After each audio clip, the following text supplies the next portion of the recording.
बच्चों, यह वीडियो कक्षा 7 के लिए है। लेसन 14 के वीडियो के इस भाग में आज हम लोग प्रश्नोत्तर को जानेंगे। क्वेश्चन नंबर 1 में नए शब्द हैं। इसके पश्चात दूसरा जो प्रश्न है वह है भौतिक वस्तूनां संचयस्य प्रवृत्ति कस्य कारणम् अस्ति। इसका जवाब होगा भौतिक वस्तूनां संचयस्य प्रवृत्ति असंतोषस्य कारणम् अस्ति। यानी भौतिक वस्तुओं के संचय की प्रवृत्ति असंतोष का कारण है। इसके बाद है परिवारः कस्य निर्माणं भवति। परिवारों से किसका निर्माण होता है? तो परिवारः समाजस्य निर्माणं भवति। परिवार से समाज का निर्माण होता है। राष्ट्रस्य निर्माणं कः भवति। राष्ट्र का निर्माण किससे होता है? तो राष्ट्रस्य निर्माणं प्रदेशः भवति। राष्ट्र का निर्माण प्रदेशों से यानी राज्यों से होता है, तो प्रदेशः भवति हो जाएगा। इसके बाद है जनः किम त्यजेत। लोग को क्या त्याग देना चाहिए? जनः अहंकारम त्यजेत। लोग को अहंकार त्याग देना चाहिए, मनुष्य को अहंकार त्याग देना चाहिए। क्रोधात किम भवति। क्रोध से क्या होता है? तो क्रोधात हिंसा भवति सौहार्दम च नश्यति। दो बातें होती हैं, क्रोध से हिंसा होती है और भाईचारा नष्ट होता है, यानी सौहार्दम च नश्यति। उसके बाद है असंतोषात कह भवति। असंतोष से असंतोषात कह भवति। असंतोष से क्या होता है, यानी कौन होता है? असंतोष से क्या होता है? तो असंतोषात क्रोधा भवति। असंतोष से क्रोध होता है। इसके बाद है लिखत कार्यम का पूर्ण वाक्य उत्तरत। तो इसका जवाब पूर्ण वाक्य में लिखना ही है। तो इसमें पहला प्रश्न है यदि जनाः अहंकारम त्यजेत तर्हि किम भवेत्। यदि जनाः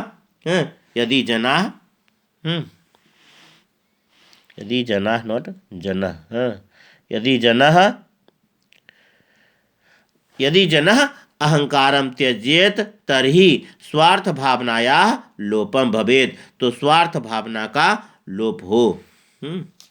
यदि जनः अहंकारम त्यजेत तर्हि स्वार्थ भावनायाः लोपम भवेत्। तो स्वार्थ भावना का लोप हो। इसके बाद है प्रगतिशील जनानां मूल मंत्रम किम। प्रगतिशील जनानां मूल मंत्रम अस्ति अहम श्रेष्ठ। मैं श्रेष्ठ हूँ, यानी मैं सबसे अच्छा हूँ। तो इसको पहले भी लिख सकते हैं अहम श्रेष्ठ प्रगतिशील जनानां मूल मंत्रम अस्ति। यह भी लिख सकते हैं डैश दे करके, या डैश दे करके बाद में भी लिख सकते हैं। इसके बाद है विश्वस्य अशांतेः कारणे केशतः। विश्वस्य अशांतेः कारणे निजत्वं परत्वं च सतः। तो निजत्वं परत्वं च विश्वस्य अशांतेः कारणे सतः। इस प्रकार से भी लिख सकते हैं निजत्वं परत्वं च विश्वस्य अशांतेः कारणे सतः। इसके बाद असंतोषस्य कारणम किम अस्ति। असंतोषस्य कारणम स्वार्थ भावना अस्ति। असंतोषस्य कारणम स्वार्थ भावना अस्ति। असंतोष का कारण स्वार्थ की भावना है। के वसुधाम कुटुंबकम मन्यते। उदार चरितानां वसुधाम कुटुंबकम मान्यते। उदार हृदय वाले लोग पूरी धरती को परिवार के समान मानते हैं।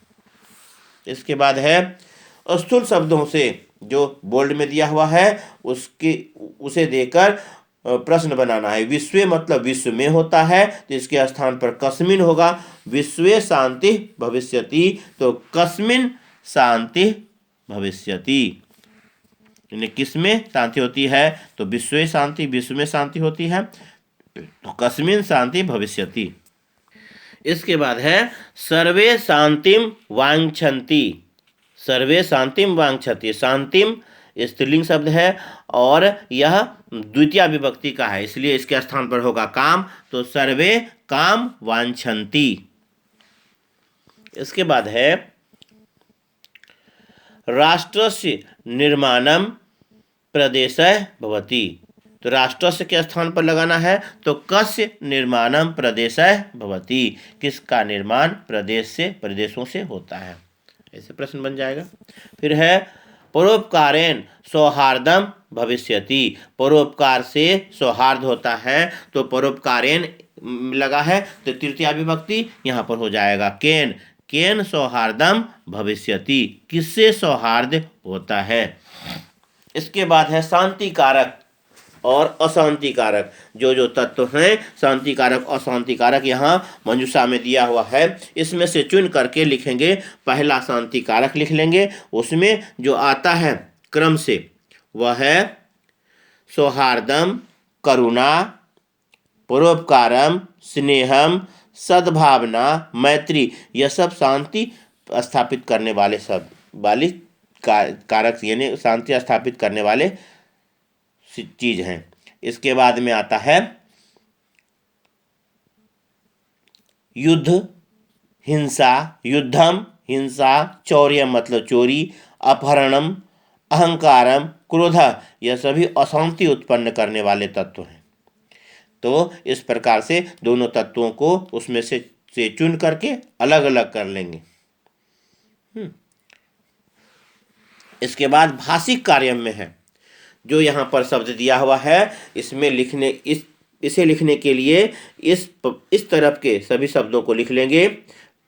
पहला सबलह, शांति, संतोषा, श्रेष्ठ, सद्भावना, अंतिमम और हिंसा, इस प्रकार से लिख लेंगे। और इसके सामने में बिना यह नंबर दिए हुए इसके विपरीत शब्द को लिखना है। तो सबला के सामने हो जाएगा निर्बला, शांति के सामने अशांति, संतोष के सामने असंतोषा, श्रेष्ठ के सामने हीना।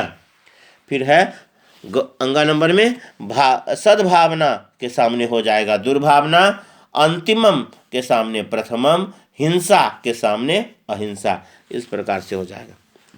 फिर दूसरा नंबर है जो वह है, इसमें शब्द रूप के अनुसार से इसको भरना है, यानी पद परिचय देना है। मूल शब्द क्या है, कौन से लिंग में है, कौन सी विभक्ति में है और कौन से वचन में है, यह लिखना है। तो इस प्रकार से पहले सर्वेषाम, क्षुधाया, विश्वस्य और मनसी, इन 4 शब्दों को पहले एक क्रम से शब्द रूप यानी 21 शब्दों में से एक शब्द है और वह उसमें कौन सा मूल शब्द है, कौन सा लिंग लगा है, कौन से विभक्ति का है, कौन से वचन का है, यह पूरा डिटेल उसके बारे में लिखना है। तो सर्वेषाम शब्द में जो मूल शब्द है वह है सर्व, क्षुधाया शब्द में जो मूल शब्द है वह है क्षुधा, ध्यान देंगे क्षुधा, क्षुधा अक्ष में हर्षुकार और ध्वाकार क्षुधा। विश्वस्य का मूल शब्द है विश्व और मनसी का मूल शब्द है मनस, मनस लिखेंगे मनसी। अब इसमें देखें सर्वेषाम जो शब्द है वह पुल्लिंग का शब्द है, क्षुधा शब्द वह स्त्रीलिंग का शब्द है, विश्वस्य ये में विश्व शब्द यह पुल्लिंग का शब्द है, मनसी में मनस शब्द जो है यह नपुंसक लिंग का शब्द है। तो इस प्रकार से लिख लेंगे। इसके बाद सर्वेषाम जो है यह षष्ठी विभक्ति बहुवचन में आता है, षष्ठी विभक्ति लिख लेंगे और वचन में बहुवचन। क्षुधाया यह पंचमी विभक्ति में आता है और षष्ठी विभक्ति दोनों में आता है। पंचमी और षष्ठी दोनों में होता है ऊपर नीचे, तो वह और एक वचन में होता है, तो एक वचन के स्थान पर लिखते हैं इसलिए एक वचन, वचन में एक वचन लिख लेंगे। विश्वस्य यह शब्द भी षष्ठी विभक्ति में आता है, यह एक में ही होता है विश्वस्य, क्योंकि स्व की मात्रा लगाई जाती है तो, और यह एक वचन का शब्द है। फिर मनसी यह सप्तमी विभक्ति में होता है, 7वें रूप में, मनसी मतलब मन में, तो मनसी सप्तमी विभक्ति और एक वचन में यह शब्द आता है। इसके बाद है अधोलिखितानि वाक्यानि शुद्धम कुरु, जो बोल्ड से लिखा हुआ है उन शब्दों को सही कर देंगे तो वाक्य पूरा सही हो जाएगा। सह के योग में जानते हैं तृतीया विभक्ति लगता है, इसलिए यहाँ पर जनकस्य के स्थान पर जनकेन लगेगा और वाक्य इस प्रकार से रिपीट होगा, अहम जनकेन सह गच्छामि, मैं पिता के साथ जाता हूँ या जाती हूँ। छात्रा कक्षात बहिः अगच्छन्, कक्षात न होके यहाँ पर होगा कक्षाया, क्योंकि कक्षा स्त्रीलिंग शब्द है तो कक्षाया। छात्रा कक्षाया बहिः अगच्छन्। इसके बाद है जनकेन अनमत, जनकेन तृतीया विभक्ति ना होके यहाँ पर होगा जनकम अनमत, क्योंकि अनमत है को प्रणाम किया। हालांकि नम धातु में हालांकि कहा जाता है, लेकिन नम धातु में जिसको प्रणाम करो, जनकाय नमः, जनक को जनकाय नमः, तो अगर नमः रहता है तब होता है चतुर्थी विभक्ति, और लेकिन यहाँ पर गति है, प्रणाम करते हैं तो गत्यार्थक शब्दों में द्वितीय विभक्ति का प्रयोग होता है, इसलिए यहाँ पर होगा जनकम। तो यह होगा बालका जनकम अनमत, बालक ने पिता को प्रणाम किया। इसके बाद है वृक्षाया पत्राणि पतंती। वृक्षाया पंचमी विभक्ति को निर्देश करके दिया गया है। पत्राणि पतंती, पत धातु के योग में वृक्ष जिससे पत्ता गिरता है उसमें पंचमी विभक्ति लगता है और वृक्षात हो जाएगा, वृक्षाया नहीं होके, क्योंकि यह पुल्लिंग शब्द है, इसलिए वृक्षात पत्राणि पतंती। बाद है कन्या गृहेण बहिः अतिष्ठत, तो कन्या गृहेण नहीं होके गृहात, घर से बाहर, तो गृहात पंचमी विभक्ति, कन्या गृहात बहिः अतिष्ठन्। इस प्रकार से इन शब्दों को लिखेंगे। क्रिएटिव वर्क स्वयं से बनाएंगे। 2 श्लोक मित्रता पर आधारित, तो 2 श्लोक संस्कृत के श्लोक को ढूंढना है।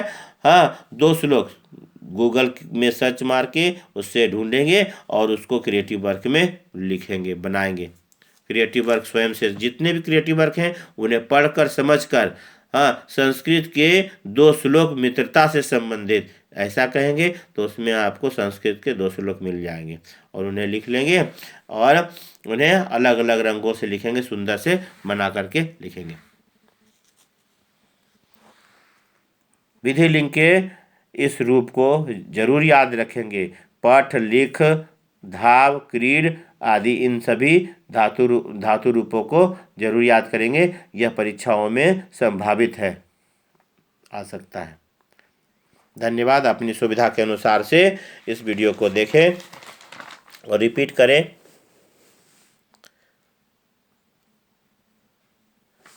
ये सभी प्रश्न उत्तर हैं। इसी प्रकार से आप अपने गृह कार्य उत्तर पुस्तिका में लिखेंगे। धन्यवाद।